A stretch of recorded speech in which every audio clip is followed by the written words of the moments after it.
What's going on, guys? My name's Lawson Campy. I'm the owner of Greystone Hardscapes and Greystone Eco here in Charlotte, North Carolina. Today's video topic is which one should you buy first, skid steer or excavator? Stay tuned and we'll give you the pros and cons of each and hopefully have a better decision. Right here behind us, we have our old project manager. His name is Trevor. He rents this spot right here. I've mentioned it in other videos. He's got a skid steer and a Mini X. He rents both of them out throughout the week. I'm actually surprised both of them right here, but it is winter, so people are not renting them as much. Which one should you get? The real question is, what type of work do you do, right? If you're doing more drainage work, such as putting gutters in the ground, excavation, digging pools, and stuff like that, excavator all day. Now, a machine like this is gonna run you roughly, in today's market, $65,000, give or take.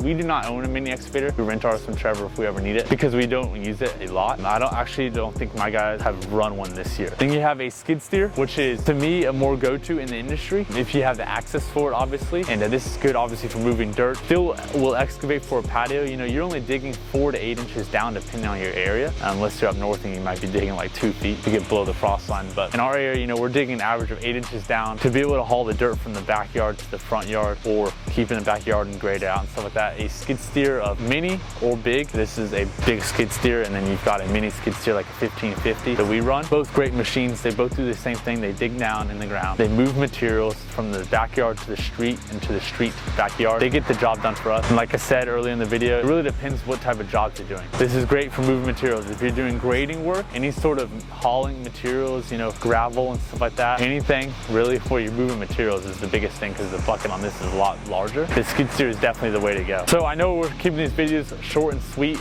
Moral of the story is, you do more of a moving motion from the backyard to the front yard and front yard to the backyard, or do you stay in one place and you don't ever move? If you're staying in one place and you don't ever move, an excavator is going to probably be the way to go, right? Moving dirt, moving materials into a dump truck or a buggy of sorts. Or do you need a buggy that can excavate somewhat? This is your option right here. So both two different options. They do complete different things, but they do the same thing at the same time, but not really. If I were you in the industry of hardscapes, I would go with a mini skid steer, an SK1550. That's what we run on the daily. Or go with a big skid steer like this if you have the access for it. We don't have a lot of access on our jobs, so I've only used this a couple times. But our go-to setup is a SK1550. And when we need a mini excavator, we come over here to Mr. Trevor's and we rent his out. We really don't need one of these either. If we need something trenched, we use a trencher. We go rent one of those. And yeah, that's it.